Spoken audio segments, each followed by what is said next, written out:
Hello friends, welcome back to my channel. आज हम बनाएंगे चावल की खीर और मेवे से भरी हुई पूरियाँ, जो कि इस रजब के महीने में हर घर में बनाई जाती है और लोग काफ़ी शौक से इसे खाना पसंद भी करते हैं। तो यहाँ पर हम स्टार्ट करते हैं। मैंने यहाँ पर इस छोटे चम्मच से 3 चम्मच चावल ले लिया था। चावल आप कोई भी ले सकते हो, रेगुलर चावल भी यूज़ कर सकते हो। तो रात में मैंने इसे एक प्याले में डालकर पानी में डालकर उसमें भिगो कर रख दिया था।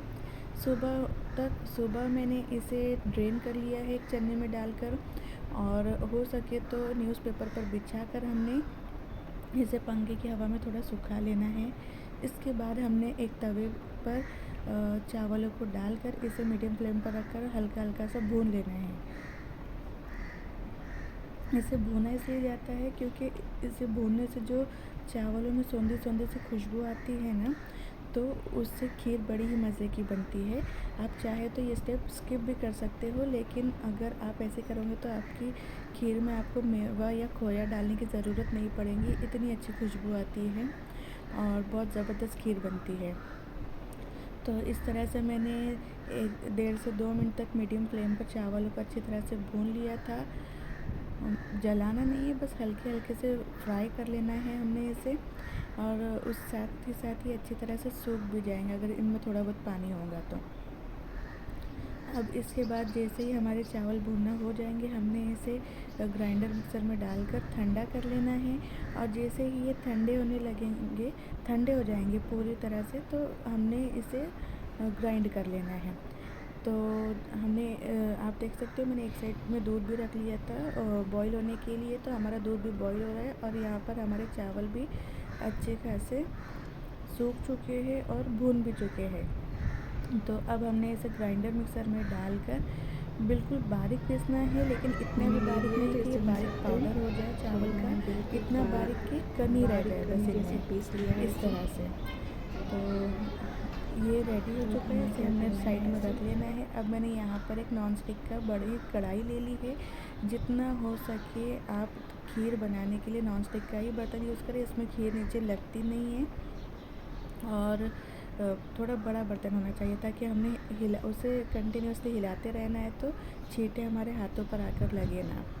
तो मैं यहाँ पर आधे लीटर की खीर बना रही हूँ। तो आधे लीटर दूध में मैंने छोटा 3 चम्मच भरकर चावल लिया था। ये परफेक्ट मेजरमेंट है खीर बनाने के लिए। आप इसी मेजरमेंट से खीर की क्वांटिटी बढ़ा भी सकते हो। तो आधा लीटर दूध जो मैंने बॉईल कर लिया है, मैंने वो इसमें डाल दिया है। नीचे थोड़ा पानी इसलिए डाला था ताकि दूध नीचे लगे ना। तो अब हमने इसे 2 से 5 मिनट के लिए थोड़ा और गर्म कर लेना है, और इसके बाद हमने जो चावल को पीस कर रखा था वो इसमें डाल देना है। अब चावल इसमें मिलाने के बाद हमने इसे बिल्कुल मीडियम टू लो फ्लेम पर रखकर कंटिन्यूसली चम्मच को हिलाते रहना है थोड़ी थोड़ी देर में, और कम से कम हमने 20 मिनट के लिए इसे पकने के लिए रख देना है। याद रखिए कि इसे डालकर हमने छोड़ नहीं देना है, हमने थोड़ी थोड़ी देर में इसे हिलाते रहना है ताकि जो हमारे चावल है वो नीचे लगे ना। इसे आप जितना हिलाते जाओगे खीर उतनी ही मज़े की बनती है, इसलिए इसे रख कर छोड़ना नहीं है। तो यहाँ पर हमारी खीर बन रही है, चावल उसमें बॉईल हो जाएंगे। तब तक हमने क्या करना है, यहाँ पर आटा गूँध लेना है पूरियों के लिए। तो मैंने एक बड़ा थाला ले लिया है, उसमें मैंने मैदा ले लिया है। मैदा तो आप अपनी क्वांटिटी के हिसाब से ले सकते हो, जितनी आपको पूरियाँ बनानी हो उस अंदाजे से। उसके अलावा मैंने 1 चुटकी नमक डाला है, बिकॉज़ मीठे में हल्का सा 1 चुटकी नमक डालने से टेस्ट अच्छा लगता है उसका। अब उसके बाद मैंने यहाँ पर मैदे का आटा लिया है।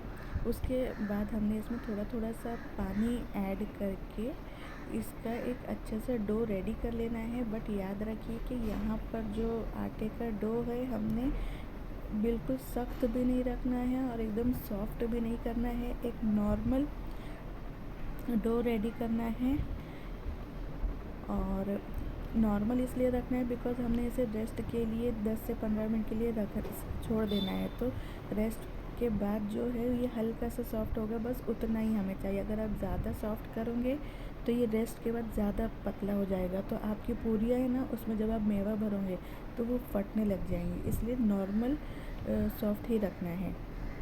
तो हमारा जो आटे का डो रेडी हो चुका है, हमने उसे रेस्ट पर रख दिया है 10 से 15 मिनट के लिए। तो तब तक यहाँ पर हम मेवा रेडी कर लेंगे। यहाँ पर मैंने घी ले लिया था 4 से 5 छोटे चम्मच। अब उसमें मैंने 1 प्याला भरकर रवा डाल दिया है। रवे को हमने मीडियम फ्लेम पर भून लेना है। हाई फ्लेम पर बिल्कुल नहीं भूनना, वरना ये जलने लग जाएगा और इसकी जो खुशबू है ना वो अच्छी नहीं आएंगी पूरियों में, इसलिए। तो मैंने मीडियम फ्लेम पर रखकर रवे को अच्छी तरह से भून लिया है। यहाँ पर हमारी खीर भी पक रही है, आप देख सकते हो। हमारी खीर अच्छी खासी रिड्यूस हो चुकी है, कम हो चुका है दूध, मतलब गाढ़ा हो चुका है, हमें वही चाहिए था। और यहाँ पर हमारा रवा भी हम भून रहे हैं। तो रवे को तब तक भूनना जब तक कि अपना कलर इस तरह से चेंज ना कर दे, लाइट गोल्डन कलर ना हो जाए तब तक। तो हमारा लाइट गोल्डन रवे का हो चुका है, हमने उसे साइड में निकाल लेना है एक बड़े बर्तन में ठंडा होने के लिए। उसके बाद मैंने इसमें 2 से 3 चम्मच छोटे घी फिर से डाल दिया है और इसमें मैंने 2 मुट्ठ भरकर सूखा नारियल जो होता है उसे मैंने कीस लिया था, वो मैंने फ्राई कर लेना है। खोपरा बहुत जल्दी जलता है, तो याद रखिए गैस का फ्लेम बिल्कुल लो होना चाहिए और उस पर हमने इसे भी 1 से 2 मिनट के लिए हल्का हल्का सा भून लेना है। इसे ज़्यादा नहीं भूनना है, वरना ये जलने लग जाएगा। तो हमारा खोपरा भी भून चुका है, आप देख सकते हो इसका भी हल्का हल्का ऐसा कलर चेंज हो चुका है। तो अब हमने इसे भी रवे में ही डालकर मिक्स कर लेना है और रवे को और खोपरे को अच्छी तरह से मिक्स करके हमें ठंडा होने के लिए एक साइड में रख देना है।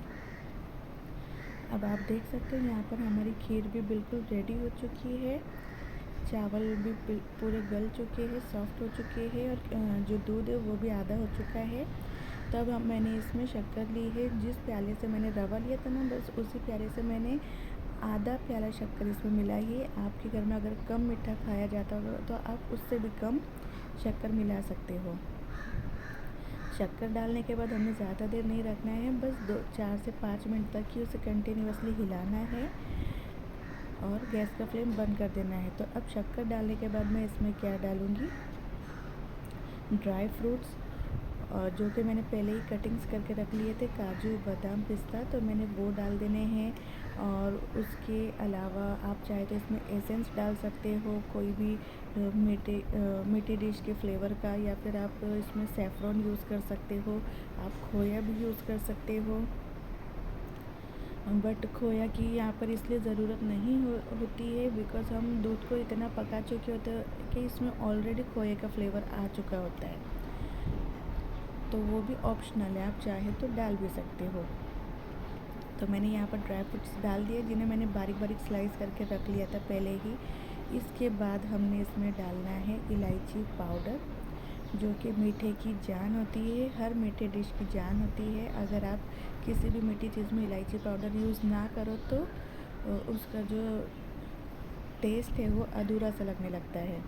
तो मैंने 2 छोटे चम्मच भरकर इलायची पाउडर डालकर हमारी खीर बिल्कुल रेडी हो चुकी है। मैंने गैस का फ्लेम बंद करके उसे साइड में रख लिया है। अब यहाँ पर हमारा रवा और खोपरा भी पूरा ठंडा हो चुका था, तो इसमें मैंने जिस प्याले से 1 प्याला भरकर रवा लिया था, उसी प्याले से 1 प्याला भरकर मैंने पीसी हुई शक्कर ले ली है। और ये भी मेवे के लिए बिल्कुल परफेक्ट मेजरमेंट है। 1 प्याला भरकर रवा, 1 प्याला भरकर शक्कर और आधा प्याला किसा हुआ सूखा खोपरा। ये सब डालने के बाद हमने इसे मिक्स कर लेना है अच्छी तरह से। फिर इसमें मैंने ऐड किया है इसमें इलायची पाउडर। यहाँ पर भी मैंने 2 छोटे चम्मच भरकर इलायची पाउडर डाला है। उसके बाद इसमें भी हमने ड्राई फ्रूट्स मिलाने हैं, जितना हमें मिलाना है अपनी क्वांटिटी के हिसाब से। ये सब मिलाकर हमने एक चम्मच की मदद से या हाथों की मदद से इनमें की तमाम जो गुठलियाँ होंगी उसे अच्छी तरह से फोड़ लेना है और बिल्कुल रवेदार इसे रेडी कर लेना है। तो हमारा रवेदार मैदा बिल्कुल रेडी हो चुका है, मेवा। तो अब हमने यहाँ पर जो आटा गूंद कर रखा था वो बिल्कुल रेडी हो चुका है हमारा रेस्ट के बाद। यहाँ पर मैंने उसे ले लिया था, इस तरह से मैंने उसकी एक मोटी सी रोटी बेल ली है। अब इस पर मैंने क्या किया, एक छोटा चम्मच मैंने बेसन ले लिया, चने का आटा, उसमें हमने देसी घी मिलाया है। इस तरह से उसका पतला घोल बना लेना है। अब इस पतले घोल को हमने इस पर लगा लेना है। आप चाहे तो देसी घी थोड़ा और मिलाकर थोड़ा और भी पतला कर सकते हो। इसे पूरा चारों तरफ से अच्छी तरह से हमने इस पर फैला लेना है और इसे ऐसे रोल करके इस लंबा लंबा पतला करके इसके हमने पेड़े तैयार कर लेने हैं। ये इसलिए किया है, इससे जो हमारी पूरियाँ है ना, खस्ता पूरियाँ बनेंगी। कुछ लोग क्या करते हैं, जब आटा गूंथते हैं तब घी मिलाते हो, तो वो स्टेप भी सही है, तभी भी आपकी पूरियाँ बिल्कुल खस्ता ही बनेंगी। और जो स्टार्ट में घी मिलाना भूल जाते हैं तो वो स्टेप, ये वाला स्टेप फॉलो कर सकते हैं। तो इस तरह से हमने एक एक करके सारे पेड़े रेडी कर लिए हैं।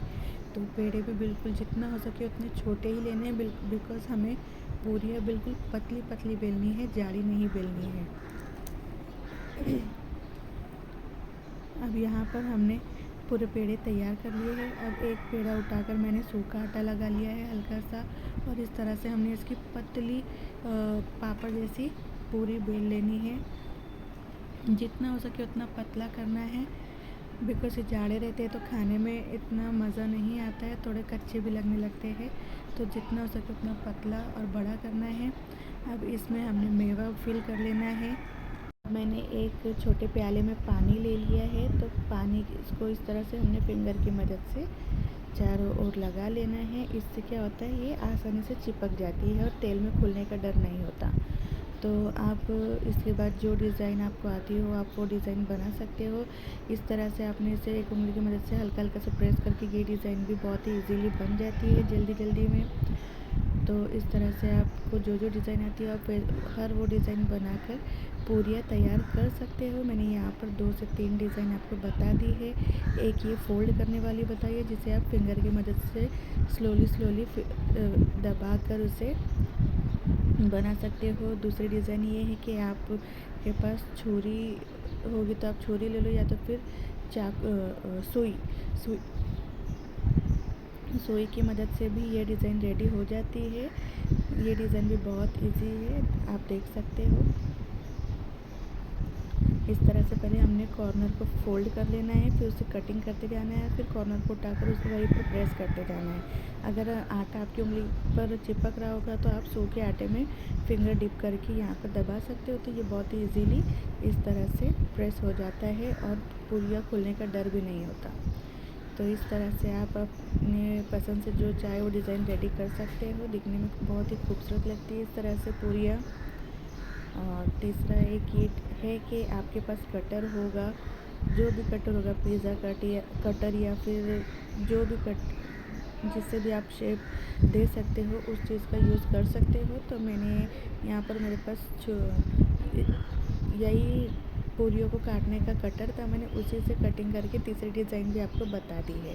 तो इस तरह से हमने एक एक करके सारी पूरियों को तैयार कर लेना है और उन्हें खुला नहीं छोड़ना है। एक हल्का सा गीला कपड़ा लेना है सफ़ेद कलर का, और उसे इन पर ढक कर रखना है ताकि ये सूखे ना। अगर ये सूख गई ना तो तलने में ये फटने लग जाएंगी, तेल में खुल जाएंगी। तो इन्हें हल्के से गीले कपड़े से ढक कर रखना है हमने, जब तक हमारी पूरी पूरियाँ रेडी नहीं हो जाती है। जब पूरी पूरियाँ रेडी हो जाएगी तो हमने तभी गैस का फ्लेम ऑन करके तेल को गर्म होने के लिए रख देना है, और तेल को बिल्कुल पूरी तरह से गर्म करना है हाई हीट पर। जब हाई हीट पर हो जाएगा, पूरा गर्म हो जाएगा तेल, तभी ही हमने उसमें पूरियाँ एक एक करके डालकर तल के निकाल लेनी है।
पूरियों को तेल में डाल के जाना है। तेल हमारा पूरा गर्म है, तो इसमें हमने हल्के हल्के से एक एक साइड को एक एक मिनट के लिए पूरा फ्राई कर लेना है और इसे पलट कर दूसरे साइड भी उसी तरह से फ्राई कर लेना है। याद रखिए कि इसे इसी तरह से फ्राई करना है, हमने बहुत ज़्यादा डार्क ब्राउन भी नहीं करना है और हल्के कच्चे भी, हल्के लाइट ब्राउन भी रखेंगे तो वो अंदर से कच्ची रह जाती है। तो इसी तरह से इसी कलर तक सेम हमने इसे तल लेना है और साइड में निकालते जाना है। तो हम यहाँ पर एक एक करके सारी पूरियाँ तल लेंगे।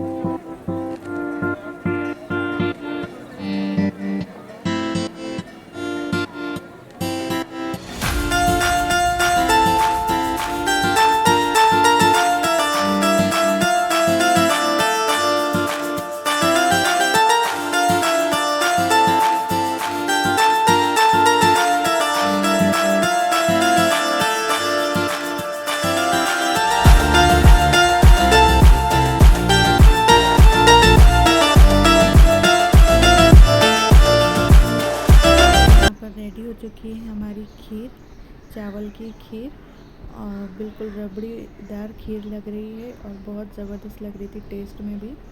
और हमारी इस पर आप चाहे तो गार्निशिंग के लिए और ड्राई फ्रूट्स इस पर डाल सकते हो। और हमारी मेवे वाली पूरियाँ भी बिल्कुल ज़बरदस्त रेडी हो चुकी है। तो तैयार है हमारी चावल की खीर और मेवे की पूरियाँ। अगर आपको ये रेसिपी पसंद है तो इसे लाइक शेयर एंड सब्सक्राइब ज़रूर करिए।